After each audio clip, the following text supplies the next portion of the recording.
The Gruffalo's Child by Julia Donaldson and Alex Scheffler. The Gruffalo said that no Gruffalo should ever set foot in the deep dark wood. Why not? Why not? Because if you do, the big bad mouse will be after you. I met him once, said the Gruffalo. I met him a long, long time ago. What does he look like? Tell us, Dad. Is he terribly big and terribly bad? I can't quite remember, the Gruffalo said. Then he thought for a minute and scratched his head. The big bad mouse is terribly strong. His scaly tail is terribly long. His eyes are like pools of terrible fire, and his terrible whiskers are tougher than wire.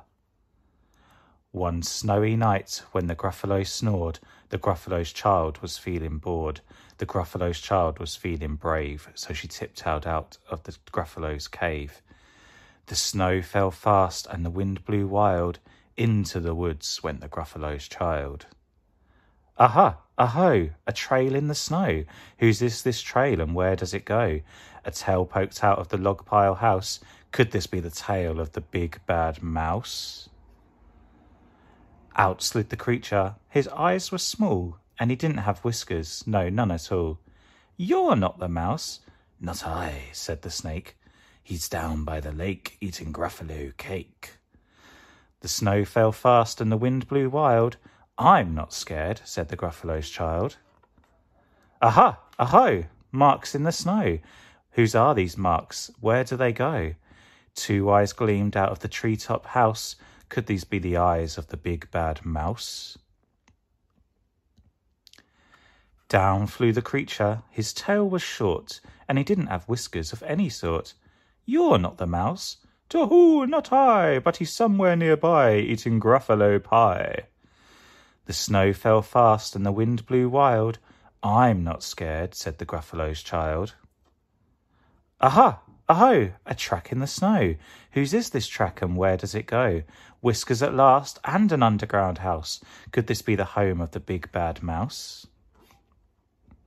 Out slunk the creature. His eyes weren't fiery, his tail wasn't scaly, and his whiskers weren't wiry. You're not the mouse. Oh no, not me. He's under a tree drinking Gruffalo tea. It's all a trick, said the Gruffalo's child, as she sat on a stump where the snow lay piled. I don't believe in the big bad mouse. But here comes a little one out of his house. Not big, not bad, but a mouse at least.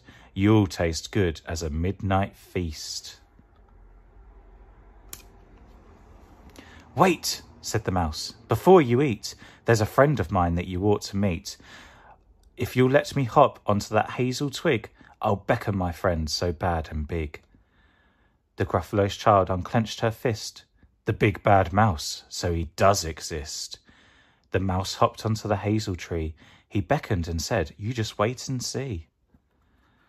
Out came the moon. It was bright and round. A terrible shadow fell onto the ground.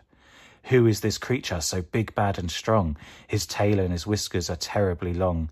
His ears are enormous, and over his shoulder he carries a nut as big as a boulder. The big bad mouse, yelled the Gruffalo's child. The mouse jumped down from the twig and smiled. Aha! Aho! Prints in the snow. Whose are these footprints and where do they go? The footprints led to the Gruffalo cave, where the Gruffalo's child was a bit less brave. The Gruffalo's child was a bit less bored, and the Gruffalo snored and snored and snored. The end.